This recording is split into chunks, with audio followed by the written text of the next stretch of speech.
Le sable lui piquait le visage comme des aiguilles, tandis que Scott Stevens se plaquait au sol derrière le mur de boue effrité. Son oreillette crépita de parasites avant que la voix de son observateur ne perce le bruit. Cible se déplaçant vers la fenêtre ouest. « Tu as peut-être 10 secondes ?» Scott ajusta sa lunette, sa respiration automatique après 15 ans chez les cils. À travers le réticule, il distinguait le complexe à environ 275 mètres, blanchi par le soleil afghan. Ce n'était pas censé être sa mission, il était chef d'escouade. Pas tireur d'élite, mais ils avaient perdu Rodriguez 2 jours plus tôt. Et parfois, on faisait ce qui devait être fait. « Reçu » murmura-t-il. Son doigt reposait sur la détente, mais son esprit était ailleurs. Chez lui, Max devait être en train de terminer son match de baseball à cet instant. Scott avait raté les 4 dernières années de match. En réalité, s'il était honnête avec lui-même, la cible apparut à la fenêtre, un tir propre, professionnel. Colis livré, son observateur confirma. « On bouge !»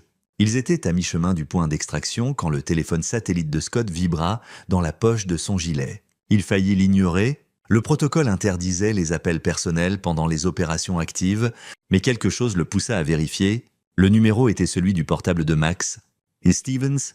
répondit-il, accélérant déjà le pas. « Papa ?» La voix de Max était tendue par la panique, essayant de paraître courageuse sans y parvenir. « Papa, les amis de grand-père sont là ?» 8 hommes. On fracasse, le son de son fils criant. Le cœur de Scott s'arrêta. « Max !» Une autre voix prit le relais, plus âgée, dégoulinante de satisfaction. « Harold Spaulding, le beau-père de Scott. Ton gamin est en train d'apprendre une leçon, dure à cuire.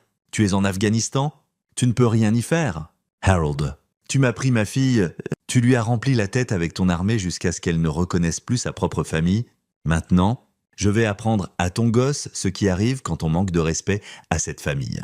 Considère ça comme une leçon d'humilité. » La ligne fut coupée. Scott se mit à courir avant même de s'en rendre compte. Son observateur l'appela « Confuce », mais Scott ne ralentit pas. Il était un cil depuis 15 ans. Il avait survécu à des situations qui briseraient la plupart des hommes, mais rien n'avait jamais ressemblé à l'eau glacée qui inondait ses veines en cet instant. Alicia était morte depuis 2 ans, cancer du pancréas. 3 mois du diagnostic à l'enterrement, dans ses derniers jours, elle lui avait fait promettre de protéger Max de son père. « Il est dangereux, Scott. Il l'a toujours été. Il le cachait simplement mieux quand j'étais en vie. » Scott avait cru comprendre. Harold Spaulding dirigeait un empire de construction à Pittsburgh, le genre d'entreprise qui attirait des hommes rudes et des pratiques encore plus rudes. Il n'avait jamais approuvé Scott. Jamais approuvé qu'Alicia épouse un simple soldat qui finirait probablement mort dans un désert quelque part. Quand Alicia était tombée malade, Harold avait essayé de prendre la garde de Max, prétendant que les déploiements de Scott le rendaient inapte à être père. La bataille pour la garde avait été brutale. Scott avait gagné de justesse, mais cela lui avait coûté tout ce qu'Alicia et lui avaient économisé. Harold avait juré vengeance. « Tu m'as volé ma fille 2 fois ?» avait-il dit à l'audience. « D'abord quand tu l'as épousée, ensuite quand tu l'as enterrée. Le garçon appartient à la famille. Je suis sa famille ?» avait répondu Scott. Le sourire d'Harold avait été froid. « On verra bien, c'était il y a 6 mois. » Scott avait tenu Max éloigné d'Harold, filtrant les appels, évitant Pittsburgh quand il était aux États-Unis. Il avait pensé que le vieil homme finirait par lâcher l'affaire. Il s'était trompé. Le lieutenant-commandant Jackson était dans la tente des opérations quand Scott y fit irruption. « Monsieur, j'ai besoin d'une extraction d'urgence. Urgence familiale, mon fils. » Jackson leva la main. « Stevens, vous connaissez le protocole? Nous sommes au milieu de... Mon fils est en train d'être agressé en ce moment par plusieurs adultes. J'ai besoin de rentrer aux États-Unis immédiatement. »« Monsieur ?» Quelque chose dans la voix de Scott fit hésiter Jackson. Ils avaient servi ensemble pendant 8 ans. Jackson avait assisté à l'enterrement d'Alicia. Combien d'hommes? 8, menés par mon beau-père. Nom de Dieu, Jackson attrapa sa tablette, ses doigts volant sur l'écran. Ce n'est pas une dispute familiale. C'est une agression criminelle. Avez-vous contacté la police locale? Mon fils a 14 ans. Monsieur, il est seul à la maison avec 8 hommes adultes qui veulent lui faire du mal parce que son grand-père leur a dit de le faire. Je n'attends pas la police. Jackson croisa son regard. En cet instant, ce n'était pas un officier et un subordonné, c'était un père comprenant un autre père. « Donnez-moi 30 minutes, je vous mets sur un vol pour Kandahar. De là, la route la plus rapide vers les États-Unis que je puisse arranger. Merci, monsieur. » Scott !» La voix de Jackson l'arrêta au rabat de la tente. « Quoi que vous prévoyiez de faire, une fois là-bas, assurez-vous que ça en vaille la peine. » Scott pensa à la voix de Max au téléphone, à les derniers mots d'Alicia, à le ton satisfait d'Harold en décrivant comment il faisait du mal à un garçon de 14 ans. « Ça le sera !» dit-il. 90 minutes plus tard, Scott décollait à bord d'un AC-130. Toujours en tenue de combat, son esprit passant en revue les scénarios, il essaya d'appeler Max 17 fois, sans réponse, appela le téléphone fixe, sans réponse. Essaya même le numéro d'Harold, qui tomba directement sur la messagerie. Le vol jusqu'à Kandahar dura 40 minutes. La connexion jusqu'à la base aérienne de Ramstein en Allemagne prit 9 heures, le dernier saut jusqu'à l'aéroport international de Pittsburgh en prit 7 de plus. 16 heures au total. 16 heures pour réfléchir, planifier, se souvenir. Alicia lui avait raconté des histoires vers la fin, quand la morphine la rendait loquace, sur son enfance dans la maison d'Harold, sur les hommes qui allaient et venaient, les affaires concluses au sous-sol, la façon dont son père pouvait faire disparaître les problèmes. Elle s'était enfuie dès ses 18 ans, avait payé ses études d'infirmière, avait rencontré Scott à l'hôpital des vétérans où elle faisait ses stages. Il est y connecté, Scott, vraiment connecté. L'entreprise de construction n'était qu'une façade. Dessous, elle s'était tue, trop fatiguée pour continuer. Scott avait insisté. Dessous quoi? Jeu d'argent, raquette de protection. Il possède la moitié des conseillers municipaux et un quart de la police. C'est pourquoi je ne suis jamais retourné. Pourquoi je ne l'ai jamais laissé approcher Max quand il était né? Il détruit tout ce qu'il touche. Maintenant, Max était entre les mains d'Harold et Scott était à 16 heures de distance. Il atterrit à Pittsburgh International à 04h00 heure locale. Pas de bagages, pas de vêtements de rechange, juste son équipement tactique et un objectif unique. Il avait passé 3 appels pendant le vol. Le premier à l'adjudant Angelo Kirk, un ancien SEAL retraité à Pittsburgh l'année précédente. Angelo décrocha à la seconde sonnerie. « Stevens. »« Quoi ? J'ai besoin de toi maintenant. Je t'envoie une adresse. Apporte tout ce que tu as reçu. » Le deuxième appel fut pour son avocate, une femme affûtée nommée Michelle Gould, qui avait géré l'affaire de garde. « Monsieur Stevens, il est 4 heures du matin. J'ai besoin que vous déposiez des ordonnances de protection d'urgence. Harold Spalding et 8 associés. Je vous envoie les détails par texto. » Sur quel motif?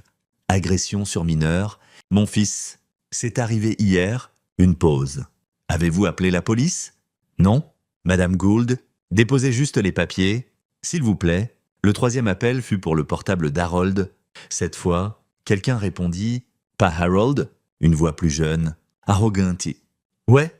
Passe-moi mon fils. C'est qui? Scott Stevens, le père de Max.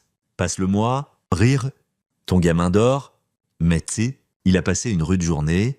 Tu devrais lui apprendre les bonnes manières quand il se réveillera. Est-ce qu'il était blessé? Défini blessé. Il respire? Si c'est ce que tu veux dire. Quelques bleus? Peut-être 2 côtes fêlées? Rien de permanent? Harold a dit de rendre ça mémorable. Pas fatal. La main de Scott se crispa sur le téléphone. C'est quoi ton nom? Pourquoi? Tu vas venir me chercher? Plus de rire. Tu es à l'autre bout du monde? Soldat. D'ici à ce que tu rentres, tout sera réglé. Harold a déjà déposé un rapport de police dit que ton gosse a essayé de le voler. On a dû se défendre. Tu sais comment ça marche? Je sais exactement comment ça marche, dit Scott calmement. Je te verrai bientôt. Bien sûr, dur à cuire. Scott raccrocha. Ses mains étaient fermes. Son esprit clair. Il avait été entraîné pour les situations impossibles. C'était juste une autre mission. Extraire l'actif. Neutraliser la menace. Accomplir l'objectif. Angelo l'attendait dans la zone des arrivées, un sac de sport sur l'épaule. Il jeta un regard au visage de Scott et hocha la tête. « On va où ?»« Chez moi d'abord, puis chez Harold Spalding, le type de la construction. Stevens, ce mec est connecté. Si tu commences quelque chose avec lui, il a commencé quelque chose avec mon fils. Je vais le terminer. » Angelo l'observa un long moment, puis haussa les épaules. « D'accord. C'est ton choix, mais pour le dossier... » C'est probablement la chose la plus stupide que l'un de nous ait jamais faite. Notés, ils roulèrent dans les rues vides de Pittsburgh, dans le pick-up d'Angelo. La ville dormait encore. La maison de Scott était sombre quand ils s'arrêtèrent. La porte d'entrée pendait, ouverte. Scott sauta du camion avant l'arrêt complet, arme au poing. Angelo le suivit. Couvrant les angles, le salon était dévasté, meubles renversés. Photos brisées, du sang sur la moquette. Pas beaucoup. mais assez... La mâchoire de Scott se serra, il traversa la maison, sécurisant les pièces automatiquement jusqu'à la chambre de Max. Son fils était sur le lit, recroquevillé, endormi ou inconscient. Son visage était gonflé, un œil au beurre noir. Sa chemise déchirée révélait des bleus sur ses côtes. « Max !» La voix de Scott se brisa. Il rangea son arme et traversa jusqu'au lit. « Max, c'est papa !» L'œil valide de Max s'ouvrit. Pendant une seconde, de la peur, puis de la reconnaissance, puis des larmes. « Papa, je suis là maintenant. Tu es en sécurité ?» Ils ont dit que tu ne pouvais pas. Grand-père a dit... Je sais ce qu'il a dit. Il avait tort. Scott vérifia doucement les blessures. Côte fêlée définitivement. Visage meurtri. Peut-être une commotion, mais vivant. C'était suffisant pour travailler. Peux-tu me raconter ce qui s'est passé ? L'histoire de Max sortit par bribes. Harold s'était pointé l'après-midi précédent avec 8 hommes, avait dit qu'il était temps que Max apprenne la loyauté familiale quand Max avait refusé de les suivre. Ils avaient forcé l'entrée, l'avaient plaqué au sol. Harold avait regardé pendant que ces hommes se relayaient. Rien de sexuel, juste de la violence. Poings et bottes. Une leçon, répétait Harold. Une leçon sur le respect des aînés. Ils ont pris des photos, murmura Max. Dis qu'ils les posteraient en ligne si tu essayais quelque chose.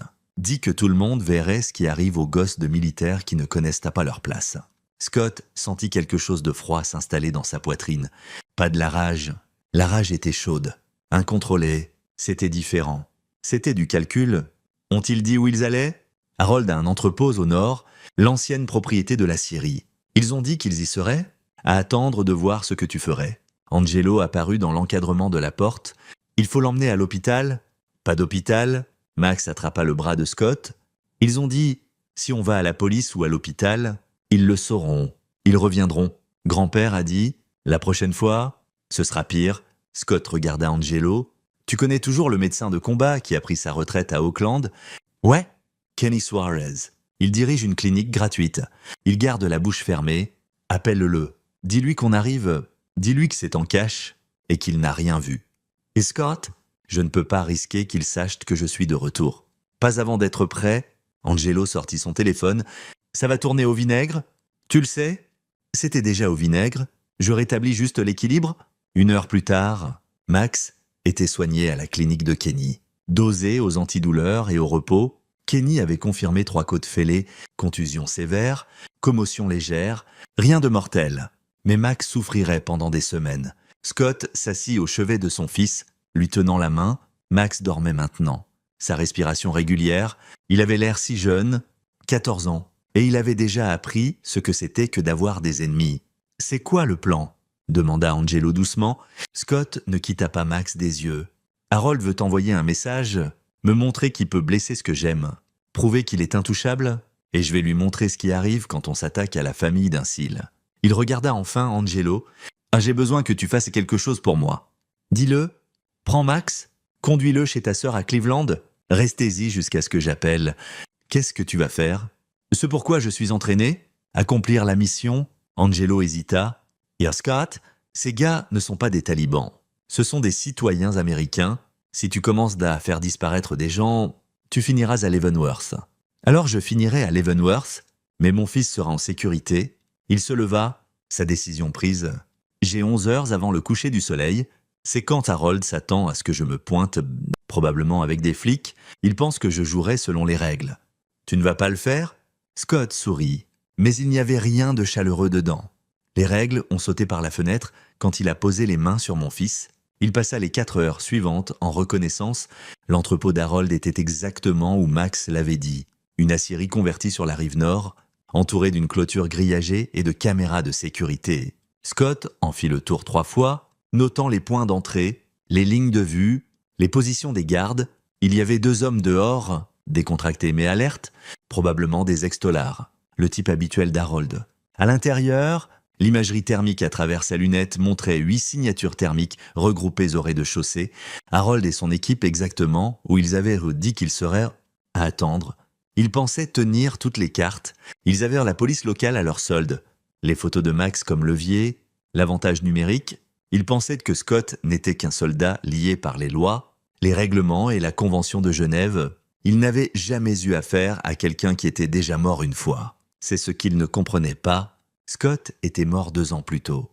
Au moment où Alicia avait rendu son dernier souffle, depuis, il survivait, existait sans vivre, faisait son boulot parce que c'était tout ce qui lui restait. Max était la seule chose qui comptait, la seule qui le retenait à ce monde, et Harold l'avait blessé. Scott revint à son camion et sortit son téléphone sécurisé. Un dernier appel à faire. Au lieutenant-commandant Jackson. « Monsieur, c'est Stevens. » Et Scott ?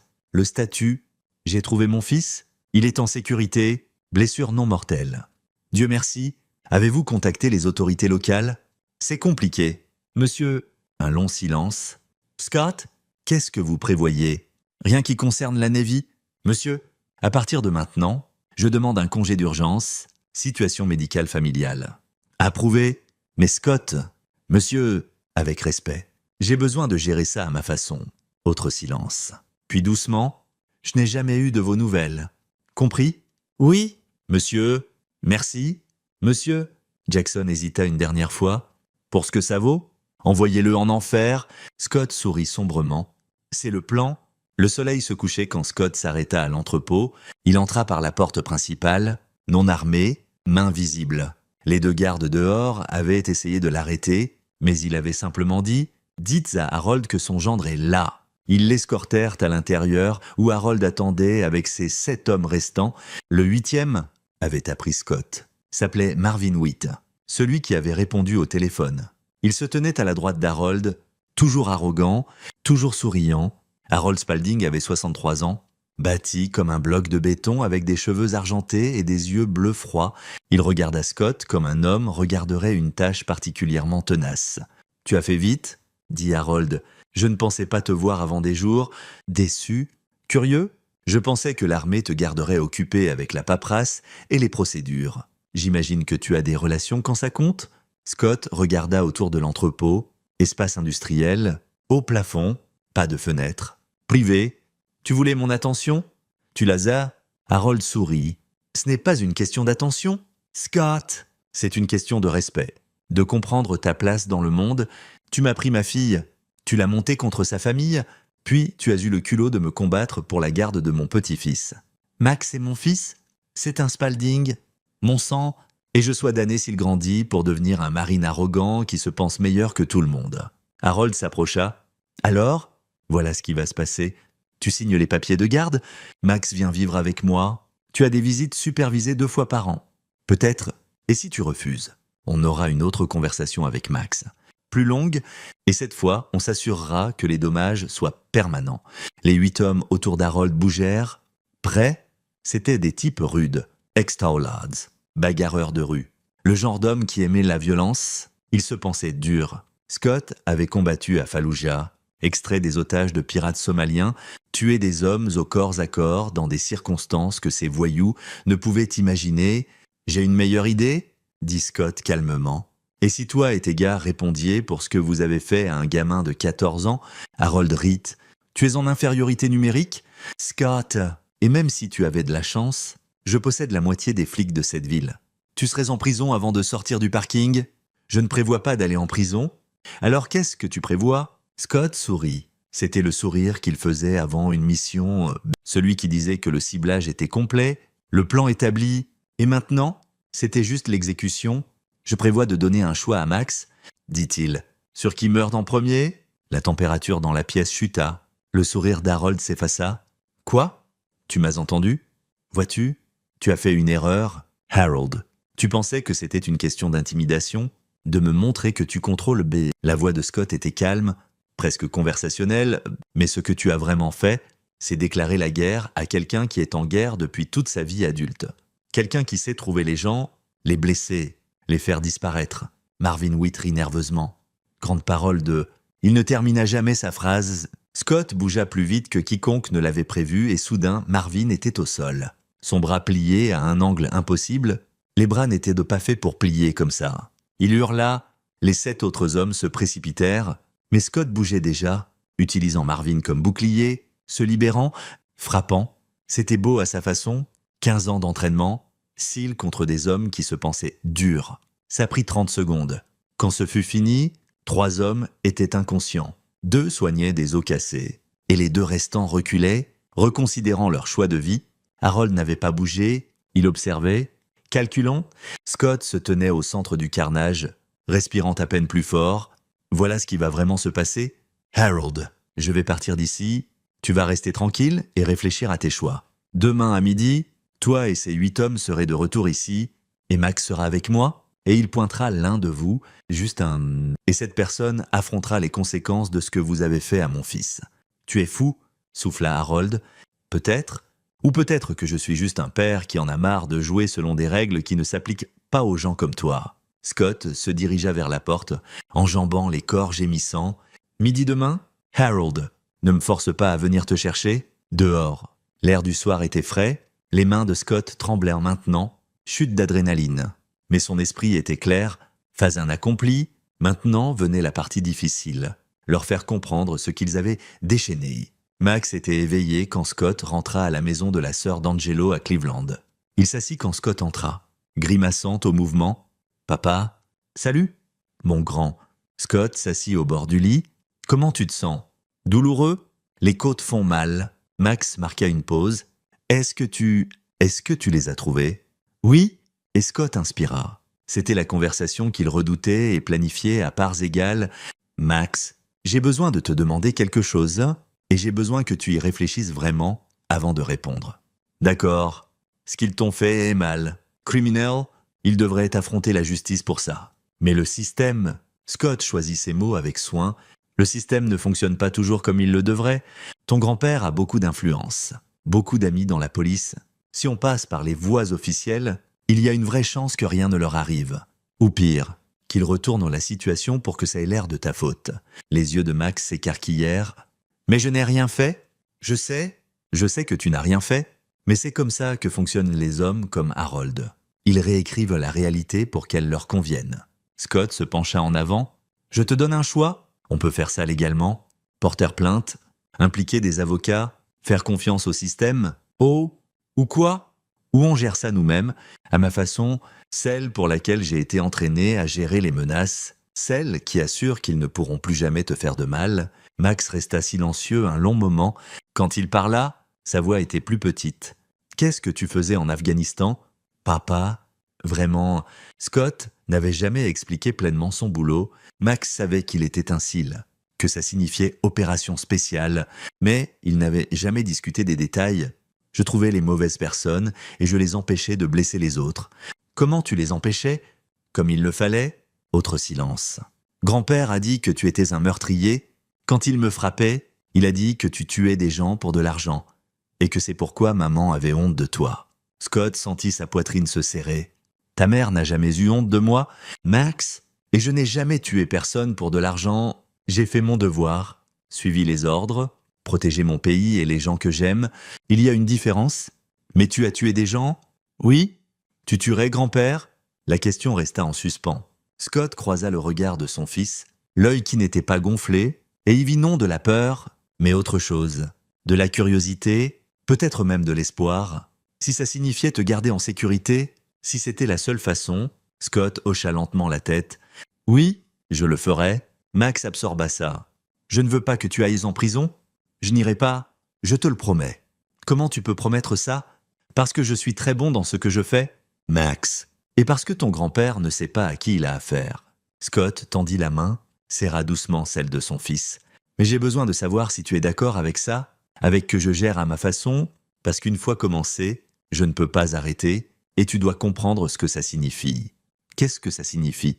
Ça signifie que ces 8 hommes qui t'ont blessé affronteront des conséquences de vrais permanentes. Ça signifie que ton grand-père apprendra qu'il ne peut plus jamais te toucher. Et ça signifie, Scott marqua une pause, ça signifie que tu verras un côté de moi que tu n'as jamais vu, un côté que j'ai essayé de garder séparé de notre vie ensemble. J'ai besoin que tu sois prêt pour ça. Max réfléchit longtemps. Dehors. Ils entendaient Angelo et sa sœur parler doucement dans la cuisine. Une soirée normale dans une maison normale. Mais rien n'était plus normal. Enfin, Max parla. « Ils m'ont cassé les côtes. Ils ont dit que je le méritais d'avoir un père de merde. Ils ont dit que maman était contente d'être morte pour ne pas voir ce que j'étais devenu. » Sa voix se brisa. « Ils ont ri quand j'ai pleuré. Grand-père regardait juste. Il ne les a même pas arrêtés quand j'ai supplié. Il souriait, juste. La mâchoire de Scott se serra. Alors, ouais, dit Max doucement. Je suis d'accord pour que tu gères à ta façon. Je veux qu'ils souffrent comme ils m'ont fait souffrir. Je veux que grand-père sache qu'il avait tort. D'accord? Scott se leva. Alors voilà ce qui va se passer. Demain midi, on retourne à Pittsburgh à l'entrepôt d'Harold et tu vas faire quelque chose de dur. Quelque chose que tu te rappelleras toute ta vie. Mais quand ce sera fini, ce sera terminé, ils ne nous embêteront plus jamais. Qu'est-ce que je dois faire? Scott le lui dit. Les yeux de Max s'écarquillèrent, puis lentement, il hocha la tête. D'accord, je peux le faire. Tu es sûr? Je suis ton fils? Non? Tu as dit que j'étais courageux comme maman? Scott sentit les larmes lui piquer les yeux. Alicia avait été la personne la plus courageuse qu'il ait connue. Elle avait affronté le cancer sans ciller.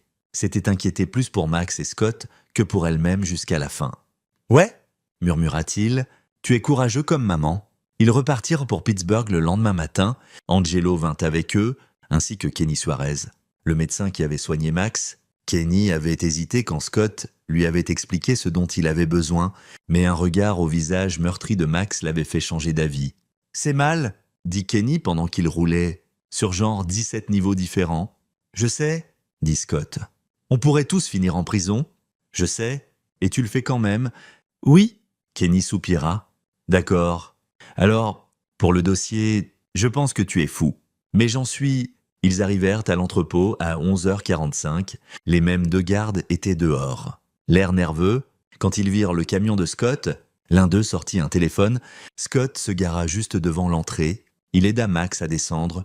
Son fils bougeait prudemment, chaque respiration lui arrachant une grimace de douleur. Angelo et Kenny les flanquèrent, tandis qu'ils marchèrent vers la porte. À l'intérieur, Harold attendait avec ses 8 hommes. Ils avaient l'air pire qu'hier. 3 portaient des bandages. Un avait le bras en écharpe. Le visage de Marvin était violet de bleu, mais ils étaient tous là. Tous les 9, les yeux d'Harold trouvèrent Max, et quelque chose traversa son visage. Pas tout à fait de la culpabilité, mais proche. Puis ce fut parti, remplacé par un calcul froid. « Tu es vraiment venu ?» dit-il. « Je l'avais dit. » Scott garda Max légèrement derrière lui. « Tout le monde est là, comme tu l'as exigé. » Harold croisa les bras. « Et maintenant, tu vas réessayer ton combat? Parce que j'ai des renforts en appel rapide. » Un appel et... Pas d'appel? Scott l'interrompit. Il fit un signe à Angelo, qui sortit un brouilleur de signal et l'activa. « Et pas de renfort? C'est entre nous maintenant. » L'expression d'Harold se durcit. « Scott, réfléchis à ce que tu fais. Tu nous attaques. C'est 9 contre 3. Tu perdras. Et qu'est-ce qui arrive à Max alors? Je ne suis pas là pour attaquer qui que ce soit. » Scott guida Max au centre de la pièce. Son fils se tenait droit malgré la douleur, croisant le regard d'Harold. « Je suis là pour donner à Max ce que tu as essayé de lui prendre. » « Et c'est quoi? La justice? » Scott regarda son fils. « Max, ce sont les hommes qui t'ont blessé. Ton grand-père et ses 8 amis. Tu sais de quoi on a parlé hier soir? » Max hocha la tête, sa voix ferme malgré la peur. « Oui, monsieur. Alors vas-y, choisis-en un. » L'entrepôt devint mortellement silencieux. Le visage d'Harold se vida de sa couleur. « Quoi? Max va choisir l'un de vous ?» dit Scott calmement. « Juste un. Et cette personne affrontera exactement le même traitement que vous lui avez infligé, coup pour coup, jusqu'à ce qu'il souffre exactement ce que mon fils de 14 ans a souffert. »« Tu es complètement cinglé ?» grogna Marvin. « On ne va pas juste rester là et... Si, vous allez... coupa la voix de Scott comme un couteau, parce que si vous ne le faites pas, je traquerai chacun d'entre vous, pas aujourd'hui, pas demain, mais je vous trouverai, et ce que je vous ferai fera passer hier pour une bagarre d'école. Laissez ça pénétrer, mais si vous coopérez, si l'un de vous assume et prend la responsabilité, les autres partiront aujourd'hui pour toujours. C'est l'accord. C'est de la folie, dit Harold, mais sa voix tremblait légèrement. Tu as commencé ça, dit Scott simplement. Tu voulais apprendre une leçon à Max sur le pouvoir, sur qui contrôle. Bien, considère ça comme ta formation continue. Il regarda Max. Vas-y, festen. Choisis-en un. Max marcha lentement devant la ligne d'hommes. Ils bougèrent mal à l'aise, certains essayant de croiser son regard, d'autres regardant ailleurs. Quand il atteignit Marvin Witt, il s'arrêta. Celui-là, dit Max, c'est lui qui a ri le plus. Qui a dit les pires choses sur maman? Marvin recula d'un pas. « Gamin, écoute, c'est lui que je choisis ?» dit Max fermement. Scott hocha la tête. Il se tourna vers Marvin. « Tu as un choix. Tu peux prendre ce qui vient ou tu peux fuir, et je te trouverai dans les 48 heures. Qu'est-ce que ce sera? Marvin regarda Harold, désespéré. Boss, tu ne peux pas le laisser. Tais-toi, dit Harold doucement. Il fixait Scott avec quelque chose comme de la compréhension. Ce n'est pas une question de ce que je laisserai arriver. C'est une question de ce qui arrivera. De toute façon, il croisa le regard de Scott. Comment je sais que tu tiendras parole? Que tu nous laisseras tranquilles les autres? Tu ne le sais pas, mais considère l'alternative. Je t'offre une sortie qui n'implique pas que tous les 8 disparaissiez. Un homme prend le coup, les autres apprennent une leçon précieuse sur le choix des cibles. C'est un meilleur accord que ce que vous méritez. Le calcul était simple et Harold le savait. La souffrance d'un homme contre 8, ce n'était même pas une question. « Marvin, dit Harold, prends-le ou tu es viré et seul face à lui. » Harold fit un signe du menton vers Scott. Le visage de Marvin passa par plusieurs émotions, incrédulité, colère, peur, résignation.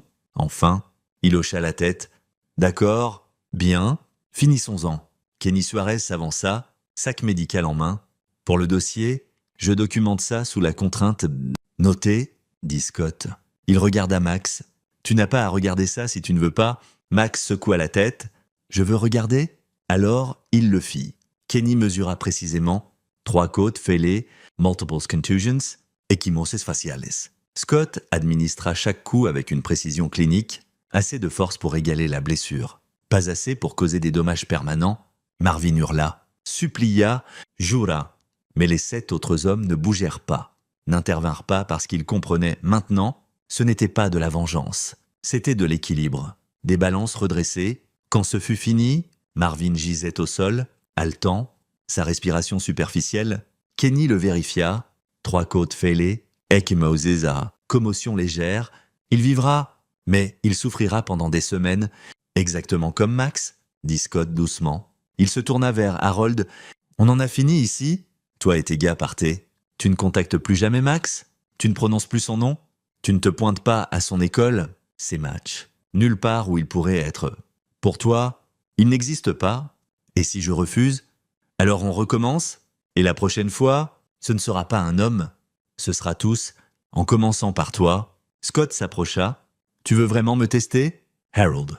Tu veux vraiment voir jusqu'où je vais pour protéger mon fils? Harold regarda Max, qui le fixait avec un œil valide et un gonflé. Le garçon ne détourna pas le regard, ne tressaillit pas. Non, dit Harold enfin. On en a fini? Bien. Scott aida Max vers la porte. Angelo et Kenny suivirent. Au seuil, Scott s'arrêta. Une dernière chose? Harold. Quoi? Alicia n'avait pas honte de moi? Elle avait honte de toi? C'est pourquoi elle est partie. C'est pourquoi elle ne voulait pas que Max te connaisse. Parce qu'elle savait exactement quel genre d'homme tu étais. Et elle avait raison. Ils laissèrent Harold debout parmi ces hommes brisés, l'entrepôt silencieux sauf pour la respiration laborieuse de Marvin. Dehors, Max prit une respiration tremblante. « C'est vraiment fini ?»« Oui, dit Scott. C'est vraiment fini? Et s'il nous poursuit quand même ?» Scott sourit. « Il ne le fera pas? Harold est un tyran et un voyou, mais il n'est pas stupide. Il sait maintenant que je suis prêt à aller plus loin que lui. C'est tout ce qui compte dans son monde. » Ils roulèrent vers Cleveland en silence. Max s'endormit sur la banquette arrière, les antidouleurs faisant enfin effet. Angelo conduisait tandis que Kenny surveillait les signes vitaux de Max depuis le siège passager. Scott fixait par la fenêtre, regardant Pittsburgh s'estomper dans le rétroviseur. Il se sentait vide. Pas satisfait, pas victorieux, juste vide. « Ça va ?» demanda Angelo doucement. « Ça va ? Ce n'est pas ce que j'ai demandé. » Scott y réfléchit. À ce qu'il avait fait, à la ligne qu'il avait franchie, Alicia aurait été horrifiée, dit-il enfin. Peut-être, ou peut-être qu'elle aurait compris. Tu as protégé ton fils en devenant la chose qu'elle craignait que je devienne? Angelo lui jeta un regard. Tu n'es pas un monstre? Scott, les monstres ne perdent pas le sommeil pour faire ce qui doit être fait. Ils en jouissent. Et si je n'en ai pas joui? En regardant Marvin souffrir, est-ce que tu en as joui? Scott envisagea de mentir, puis secoua la tête. Non, ça semblait juste nécessaire. Alors tu es toujours un des bons, à peine, mais toujours. Ils arrivèrent à la maison de la sœur d'Angelo après minuit. Max se réveilla assez longtemps pour aller au lit, puis s'effondra immédiatement. Scott s'assit à côté de lui, regardant son fils dormir. Dans la lumière tamisée, Max avait l'air plus jeune que 14 ans, vulnérable. « Je suis désolé, murmura Scott. Désolé de ne pas avoir été là hier. Désolé que tu aies dû voir ça aujourd'hui. Désolé pour tout. L'œil valide de Max s'ouvrit légèrement. Papa! Ouais, merci d'être revenu. Il s'éteignit, trop fatigué pour finir. Dors! Mon grand, on parlera plus demain. Mais Max dormait déjà de nouveau. Sa respiration régulière, Scott resta là jusqu'à l'aube, montant la garde comme il aurait dû le faire depuis le début. 2 jours plus tard, Michel Gould appela « Monsieur Stevens, j'ai des nouvelles intéressantes. » Quelles sont-elles? Harold Spalding vient de retirer toutes ses revendications légales concernant Max. Pas de poursuite pour la garde, pas de droit de visite, rien. Il a tout abandonné. Je vois. Vous voulez me dire ce qui l'a fait changer d'avis? On est arrivé à un accord. Quel genre d'accord? Du genre permanent? Michel resta silencieuse un moment. Je ne veux pas de détails. Non? D'accord. Alors, eh bien, félicitations. Max est tout à vous. Légalement, plus de défis. Merci, Michel. Après avoir raccroché, Scott se permit un petit sourire. C'était fini? Vraiment fini? Max guérit au cours des semaines suivantes. Les côtes se ressoudèrent, les bleus s'estompèrent, il reprit l'école, le baseball, sa vie normale. Il ne parla pas de ce qui s'était passé à l'entrepôt, et Scott ne le força pas. Mais quelque chose avait changé entre eux. Max regardait son père différemment maintenant, pas avec de la peur exactement, plus comme de la compréhension. Il avait vu de quoi Scott était capable, vu le guerrier sous le masque de papa, et il avait choisi de se tenir aux côtés de ce guerrier, de le laisser agir, d'en faire partie. Un soir, un mois après l'incident, Max trouva Scott dans le garage en train de travailler sur le camion. « Papa ?»« Ouais ?» J'ai pensé à m'engager dans l'armée après le lycée. Les mains de Scott s'immobilisèrent sur la clé. C'est une grande décision. Je sais, mais je veux être comme toi, vouloir protéger les gens qui ne peuvent pas se protéger eux-mêmes. Max, je ne dis pas que je veux faire ce que tu as fait à l'entrepôt. Je dis que je veux être assez fort pour que les tyrans ne puissent pas me blesser. Ne puis-on blesser personne à qui je tiens? Max croisa son regard. Tu m'as montré que la force n'est pas d'être le plus grand ou le plus bruyant, c'est d'être prêt à faire ce qui est juste, même quand c'est dur. Scott sentit sa gorge se serrer. Ta mère voulait que tu aies une vie normale, une vie sûre. Maman est partie, papa. Et ma vie a cessé d'être normale le jour où grand-père s'est pointé. Max croisa les bras. Je ne dis pas que je dois être un cil, mais je veux servir, vouloir compter. C'est ok. Scott attira son fils dans une étreinte. Prudent avec ses côtes, encore sensibles. Ouais, Max, c'est ok. C'est plus qu'ok. Ils restèrent comme ça longtemps, père et fils, guerriers à leur manière. Les papiers arrivèrent 3 semaines plus tard. Le congé d'urgence de Scott fut approuvé, étendu à 60 jours pour gérer les problèmes médico-familiaux. Le lieutenant-commandant Jackson appela personnellement. « Comment va ton fils ?»« Mieux, en guérison. »« Bien, et la situation est résolue. Je ne vais pas demander comment, probablement pour le mieux. Monsieur, Jackson rit. Tu sais, je te connais depuis 8 ans. Stevens, tu as toujours été un de mes meilleurs opérateurs. Précis, contrôlé, professionnel, mais j'ai toujours su qu'il y avait quelque chose dessous. Quelque chose de plus dur, de plus froid. Monsieur, je suis content que ce soit pointé dans la bonne direction. C'est tout. L'appel se termina. Scott s'assit dans sa cuisine, fixant son téléphone. Il pensa à Harold, se demanda si le vieil homme était quelque part à penser à lui aussi. Probablement pas. Les hommes comme Harold ne perdaient pas de temps sur ce qui aurait pu être, mais Scott connaissait la vérité. Harold n'oublierait jamais, ne pardonnerait jamais, passerait le reste de sa vie à regarder par-dessus son épaule, se demandant si aujourd'hui était le jour où Scott Stevens décidait que la trêve était terminée. Bien, qu'il se demande, qu'il ressente une fraction de la peur que Max avait ressentie. Max rentra de l'école cet après-midi-là avec une lettre. Un recruteur d'université, et c'est passé, a dit que si je garde mes notes et reste au baseball, je pourrais avoir une bourse. C'est génial. Ouais. Max hésita. Je pensais peut-être postuler à l'académie navale au lieu de m'engager directement après le lycée. Scott regarda son fils, plus grand maintenant, plus fort, se tenant avec une nouvelle confiance. Ta maman aurait adoré ça. Tu crois? Je sais.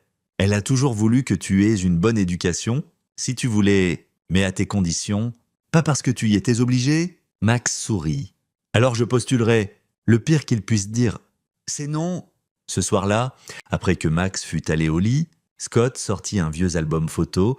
Alicia lui souriait d'une douzaine de photos. À leur mariage, tenant Max nouveau-né, riant à une blague oubliée, il toucha doucement son visage. « J'ai tenu ma promesse », murmura-t-il. « Il est en sécurité. Il est fort. Il va s'en sortir ?» Dans son esprit, il pouvait presque entendre sa réponse. « Je savais que tu le ferais. Tu es un cil. Souviens-toi, tu ne laisses jamais personne derrière. »« Je t'aime », dit-il à la photo, à son souvenir, à tout ce qu'elle avait été et était encore pour lui.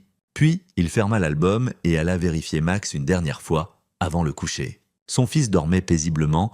Pas de cauchemar, pas de peur. Mission accomplie, les semaines devinrent des mois. Harold tint parole, pas de contact, pas de tentative de garde, pas de visiteur mystérieux.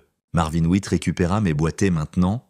Un rappel permanent, les 7 autres se dispersèrent, continuèrent leur vie.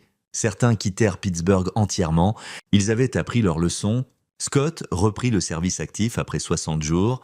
Max resta chez la sœur d'Angelo pendant les déploiements, visita son père pendant les permissions. Ils trouvèrent un rythme pas parfait, mais viable pour le 15e anniversaire de Max. Scott lui offrit un cadeau, une photo d'Alicia, encadrée professionnellement. « Odos », Scott avait écrit, « Tu as son courage !» Sa gentillesse et sa force. « N'oublie jamais qui tu es. » Max pleura en la lisant. Puis il serra son père dans ses bras et dit « Merci pour tout, pour m'avoir sauvé. Tu n'as pas à me remercier. Max, c'est ce que font les pères. Ils protègent leurs enfants quoi qu'il arrive. Même si ça leur coûte tout. Surtout alors, plus tard ce soir-là, Scott reçut un message d'un numéro inconnu. « T'as gagné ce round, mais la partie n'est pas finie. » Il reconnut le style d'écriture. « Harold. » Scott effaça le message sans répondre. Que le vieil homme pose, qu'il menace. Ça n'importait pas parce que Scott Stevens avait appris quelque chose d'important dans cet entrepôt. Il irait jusqu'à n'importe quelle extrémité, franchirait n'importe quelle ligne, briserait n'importe quelle règle pour garder Max en sécurité. Et Harold le savait maintenant aussi. Ça changeait tout. 3 ans plus tard, Max reçut sa lettre d'acceptation à l'Académie navale. Il partirait pour Annapolis à l'automne. Scott l'emmena fêter ça, juste 2 au restaurant préféré d'Alicia. « Nerveux ?» demanda Scott. Terrifié ? Admit Max. Puis il sourit. Mais dans le bon sens, « Je suis prêt. Je sais que tu l'es. Papa, je peux te demander quelque chose ? Toujours. Est-ce que tu regrettes ce que tu as fait à Marvin, à grand-père ?» Scott réfléchit soigneusement à la question. « Non, je regrette que ça ait dû arriver. Je regrette que tu aies dû le voir. Mais je ne regrette pas de t'avoir protégé. Tu le referais ? Si tu devais... » En un battement de cœur, Max hocha lentement la tête. « Bien, parce que je ferais pareil. Si quelqu'un te blessait, je le trouverais et je le ferais payer. » Scott ressentit de la fierté et de la tristesse à parts égales. « Espérons que ça n'arrive jamais. Mais si ça arrive, on gère ensemble, comme une famille. » Ils terminèrent leur repas en parlant d'Annapolis, de ce qui venait ensuite, de l'avenir. Mais au fond de l'esprit de Scott, il calculait toujours, planifiait toujours, parce que le message d'Harold avait été clair. Ce n'était pas fini, peut-être que ça ne le serait jamais. Mais c'était OK.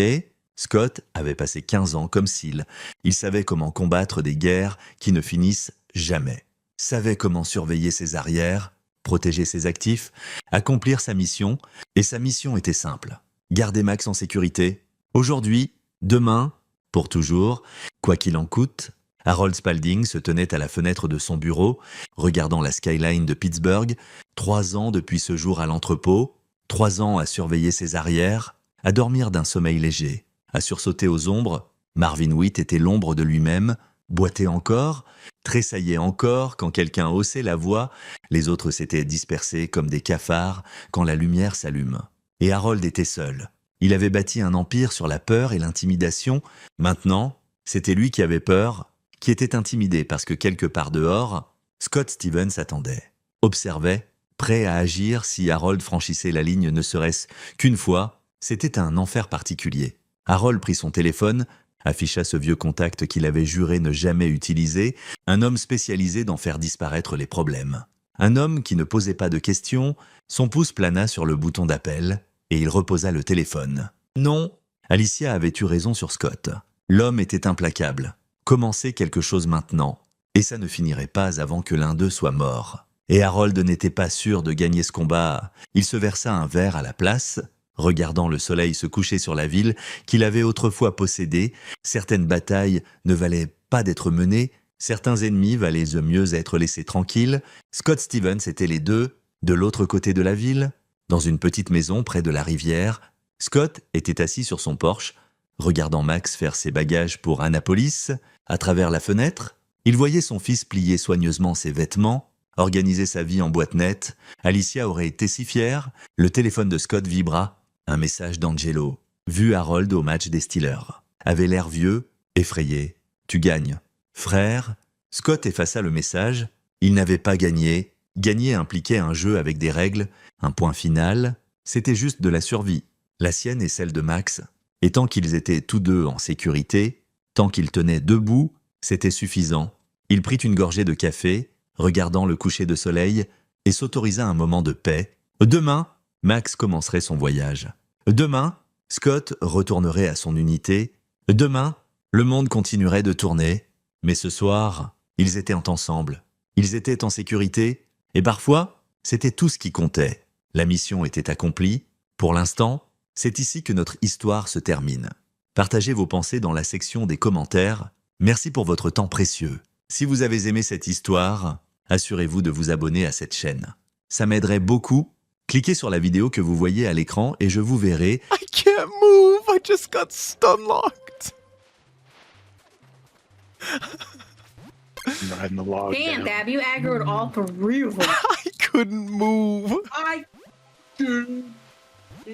Two. What the heck was that, Cam? Okay, then fine. I'll go back All to the right, start. give me another one. Wait, is this the correct way?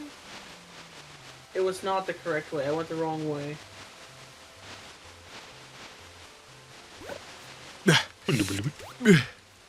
Uh-oh.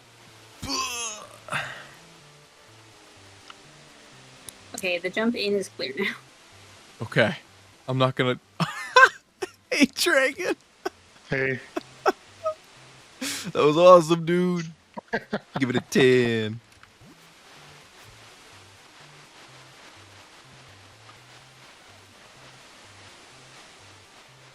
Oh, I was sitting there for too long that stole all my bubbles. What the?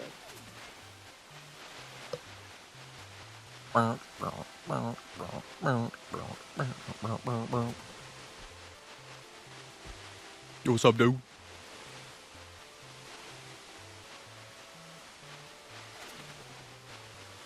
Jeez. Okay, there we go. Oh.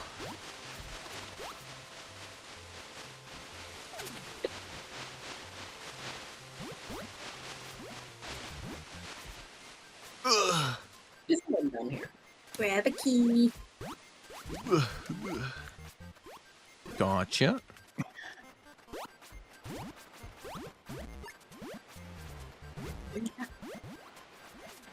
It's gonna be bears on the next section. Oh my god. okay, I'll just wait 1 second. I'll let you for know this when it's safe to to come go up. away. Okay. I'll just wait here. You can come up.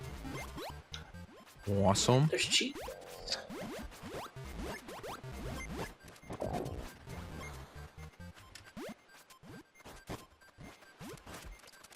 Why do the bears keep doing that absolute cinema? Like,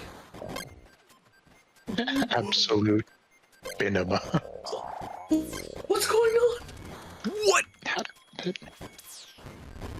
I want my bubble. Let me out. Oh, I'm gonna die. I'm gonna die. I'm gonna get melted. Oh.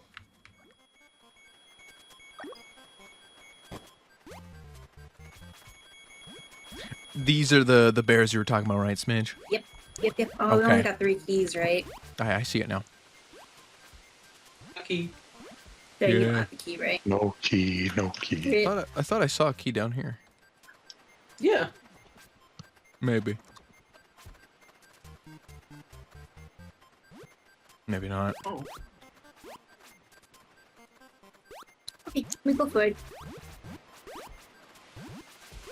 Now, if you stand on the edge here and turn your camera out, you can see outside the waterfall. So make sure you're jumping to the cliffs over here. Gotcha.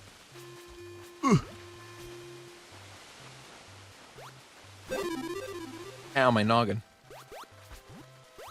Oh, Dragon Beam. Right, things.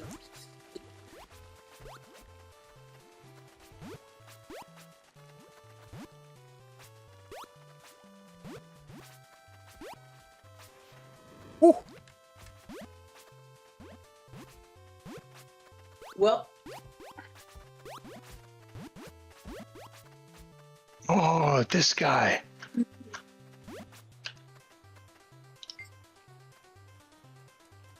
Oh, it just says error.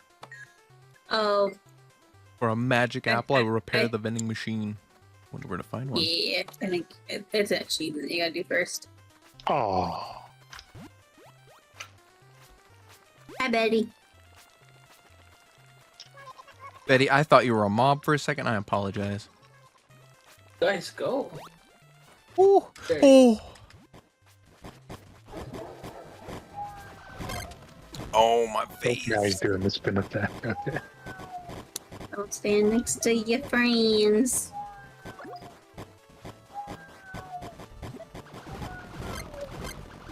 Oh, I dodged. Blasted. Meow.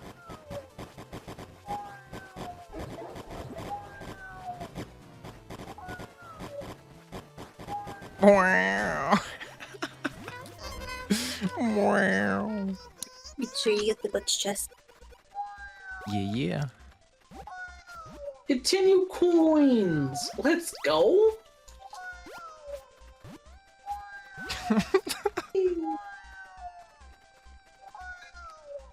Oh, Dap, did you just jump off? Yeah, why? Oh. I wanted to take the Rainbow Road. Gotcha. Oh! Yay, pain glyphs. I don't like the sound of that.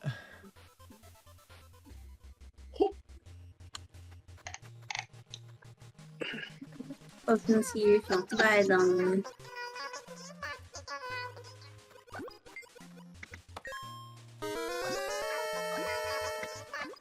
Yes, all of them.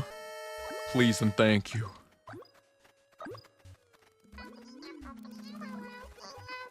I got a forged light chest. Yeah, those are the new chance chests. Whoa, assassin! Ooh.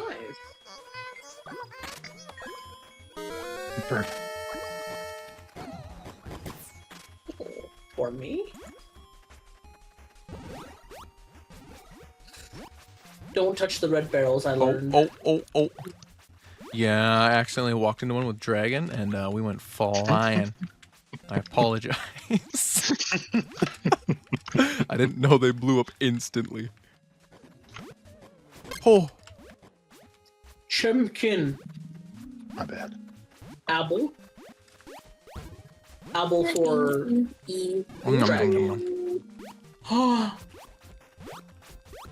Nom, nom, I could have eaten that apple, but I saved it for Dragon and Stinker. I'm pretty sure food is it's share on or inside. yeah, it's separate. It's instanced. Not instanced. Oh. Oopsie daisy. Nom nom nom. Ooh. Parkour? Parkour? Oh, that way. Was it that way up there? Oh, it uses a bauble each? Ooh. Okay. Goodbye, Bobble. I'll miss you. My favorite part of this is feeding the octopus. Let's go.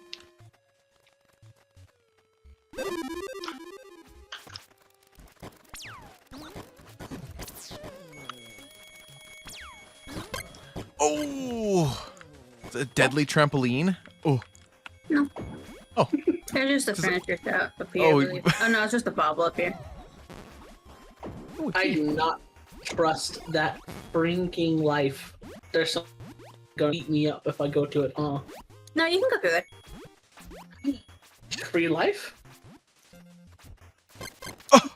You lie! You fib! But you can grab it from the other side. To be fair, you only get to do that really once, so I don't blame you. It's pretty good. You should see the way that we train raids. Ugh. Ugh. My favorite is, hey everybody, go step in it. Luckily, it's gonna be a while, so we get some peace.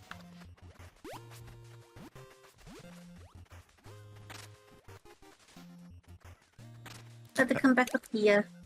Oh, I was gonna go over here. Oh, I think we're stuck over here. I mean, you A lot of us can have go that way. Free cheese. Is that a fish with a snorkel? Can I touch it? Let's go. I cannot touch it because it burns.